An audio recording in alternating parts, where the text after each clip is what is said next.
இங்கே வந்து எல்லாருமே வந்து பலகாரம் சாப்பிட்டுட்டே இருக்காங்க, முறுக்கெல்லாம் சாப்பிட்டுட்ருக்காங்க. அதை பார்த்துட்டு வந்து சாரதா வந்து காவேரி பற்றி யோசிக்கிறாங்க. காவேரிக்கும் இந்த முறுக்கெல்லாம் ரொம்ப பிடிக்கும்.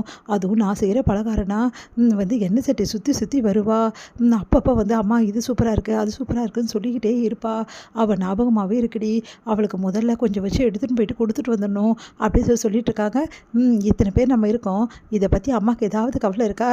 நம்ம எவ்வளோ சந்தோஷமாக இந்த முறுக்கு நல்லா இருக்குன்னு பாராட்டி சாப்பிட்ருக்கோம். அதை பற்றிலாம் யோசிக்கல. இப்போ காவேரி தான் முக்கியம் இல்லை அம்மா உனக்கு அப்படின்னு கேட்க, இருடி நீ இப்படி பேசிகிட்டு இருக்க, அவள் உன் தங்கச்சிடி, அவளை பற்றி கொஞ்சமாவது யோசனை பண்ணுறியா? இதில் யோசனை பண்ண என்ன இருக்குது? அவள் தான் நல்லா ராணி மாதிரி வாழ்கிறாளே, அவளுக்கு என்ன குறைச்சல்? அதான் வந்து அவளுக்கு தேவையானது எல்லாம் வாங்கி கொடுக்க அங்கே ஆள் ரெடியாக இருக்காங்களே. சின்ன ஃபங்க்ஷன் சொல்லிட்டு அவ்வளோ பெரிய ஃபங்க்ஷன் நடத்துகிறாங்க, கொஞ்சம் நெஞ்சமாக பண்ணுறாங்க. அவளுக்கு நொடியில் வாங்கி கொடுக்க அவ்வளோ ஆளுக்கு இந்த முறுக்கு கூட 2 செகண்டில் அவளுக்கு கிடச்சிடும். ஆனால் நம்மளுக்கு அப்படியா?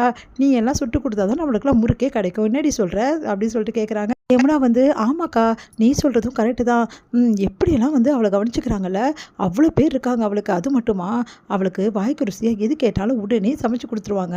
அவளுக்கு என்ன குறைச்சல? அம்மா நீ கவலைப்படுறதெல்லாம் வேஸ்ட்டுமா, அக்கா நல்லா தான் இருக்கா, அவளுக்கு எந்த பிரச்சனையும் இல்லை, நீ தேவையில்லாமல் வந்து அவளை பற்றி கவலைப்படாத அப்படின்றாங்க. என்னடி நீங்கள் 2 பேரும் இப்படி இருக்கீங்க? 1000 பேர் 1000 உதவி பண்ணாலும் சரிடி, அவளுக்கு என்ன தான் வாங்கி கொடுத்தாலும் சரி, நான் என் கையால் செஞ்சு கொடுத்து அவளுக்கு கொடுக்குற மாதிரி இருக்குமா? அம்மா கொடுக்குறது என்றைக்குமே வேறடி, அது கூட உங்களுக்கு தெரியாதா? உங்களுக்கெல்லாம் எங்கே அதெல்லாம் தெரிய போகுது? அவளை பற்றி தான் பொறாம பிடிச்சி அலையிறீங்களே, அவள் நல்லா இருக்கான்னு சொல்லிட்டு உங்கள் 2 பேருக்கு பொறாம அப்படின்னுமா சொல்கிறாங்க. அப்படி சொன்ன கரெக்டாக சொன்ன சாரதா, நீ கரெக்டாக 100ல் ஒரு வார்த்தை சொன்ன. இவளுங்க 2 பேருக்கும் எப்படிப்பட்ட பொறாம தெரியுமா? நான் அங்கே போய் கூட கொஞ்ச நேரம் நல்லா வந்தாளுங்க, அங்கே அப்படியே ஒதுங்கி ஒதுங்கி நின்னாளுங்க. பார்த்து பார்த்து டென்ஷன் ஆகும். அதுவும் கங்கா இருக்காளே, அப்படியே பார்த்து காவேரி டென்ஷனாக இருந்தா, மூஞ்சே நல்லா இல்லை கங்காவுக்கு. அதெல்லாம் நான் பார்த்து தானே இந்த அப்படின்னு சொல்லிட்டு பாட்டி சொல்கிறாங்க. என்ன பாட்டி ரொம்ப தான் வாய் அதிகமாக இருக்கு உனக்கு, இப்படி பேசுகிற? பின்ன என்ன கரெக்டாக தானே பேசுகிறாங்க, அவங்களுக்கு வாய் அதிகமாக இருக்குது, உனக்கு தாண்டி ஏன் தான் இப்படி இருக்கியோ நீ தெரில, உன்னை பற்றி யோசிக்கவே முள்ளடி என்னால். இப்படி இருக்கக்கூடாது கங்கா, கொஞ்சம் மற்றவங்க மேலே பிரியமாக இருக்க கற்றுக்கோ அப்படின்னு சொல்லிட்டு அட்வைஸ் பண்ணிகிட்டு இருக்காங்க சாரதா. கங்கா முறைச்சிட்ருக்காங்க. இங்கே வந்து என்ன பண்ணுறாங்க, நம்ம விஜயும் காவேரியும் வந்து ஆஃபீஸ் போகிறாங்க. இவங்க 2 பேரும் ஆஃபீஸில் வரதை பார்த்துட்டு செம்ம டென்ஷன் ஆகிடுறாரு. வந்து அப்படியே பார்த்துக்கிட்டே இருக்கார் அன்பரசு. இவங்க எதுக்கு இங்கே வந்தாங்க அப்படின்னு சொல்லிட்டு, என்ன விஜய் ஆஃபீஸ் பக்கம் அப்படின்னு கேட்குறாங்க. அதை நான் கேட்கணும் சித்தப்பா, நீங்கள் என்ன ஆஃபீஸ் பக்கம் அப்படின்னோடனே, நான் தான் பார்த்துக்கிறேன், நீ விட்டுட்டு போயிட்ட, நான் தானே எல்லாத்தையும் பார்த்துக்கணும், இங்கே எல்லாமே நான் தான் அப்படின்னோடனே, எல்லாமே நீங்கள் தானா? அப்போ நான் யார் இங்கே அப்படின்னு கேட்குறாரு. அது கேட்டு அப்படியே டென்ஷன் ஆகிற அன்பரசு. என்ன விஜய் என்கிட்ட வம்பு பண்ணணுன்னு வந்திருக்கியா? நான் ஏன் உங்ககிட்ட வம்பு பண்ணணுன்னு வரணும்? நான் என்னோடய ஆஃபீஸ்க்கு வந்தேன், இது என்னோடய ஆஃபீஸ் சித்தப்பா. நான் என்ன தான் விட்டுட்டு போயிருந்தாலும் சரி, எங்கே இருந்தாலும் நான் வந்து எல்லாருக்கிட்டையுமே பேசிட்டு தான் இருக்கேன், வேணா கேளுங்க ஆஃபீஸ் ஸ்டாஃபை அப்படின்னோடனே, எல்லோரும் எப்படி இருக்கீங்க?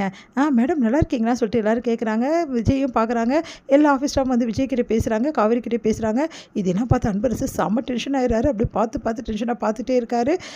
எப்படி சார் இருக்கீங்க? நல்லா இருக்கேன் சார், நீங்கள் வராமல் ரொம்ப கஷ்டமாயிடுச்சு சார், எவ்வளோ வந்து இருக்குது தெரியுமா சார் பெண்டிங் ஒர்க்கு, அதை நான் ஃபோனே நிறைய விஷயங்கள் சொல்லிட்டேன், சாரே நிறைய விஷயங்கள் சொல்லிட்டாரு, எந்த பிரச்சனையும் இல்லை சார் அப்படின்னு சொல்லிட்டு கூட வந்து சொல்கிறாங்க.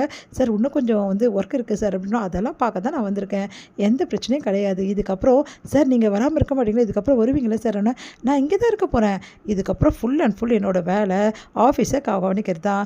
அதே மாதிரி காவேரி மேடமும் ரிஜாயின் பண்ண போகிறாங்க, காவேரி மேடமும் ஃபுல் பார்த்துப்பாங்க அப்படின்னோடனே, ரொம்ப நல்லது மேடம் அப்படின்றாங்க. காவேரியுமா அப்படின்னு சொல்லிட்டு அப்படியே அன்பரசு பார்த்து முறைக்கிறாரு.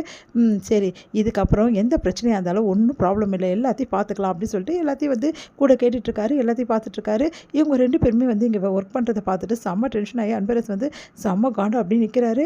அடுத்து கொஞ்சம் நேரத்தில் வேலையெல்லாம் முடிச்சுட்டு என்னங்க நம்ம கிளம்பலாமா அப்படின்னோடனே, எங்கே காவேரி? வேறு எங்கே? அம்மா வீட்டுக்கு தாங்க அப்படின்றாங்க. அம்மா வீட்டுக்கா?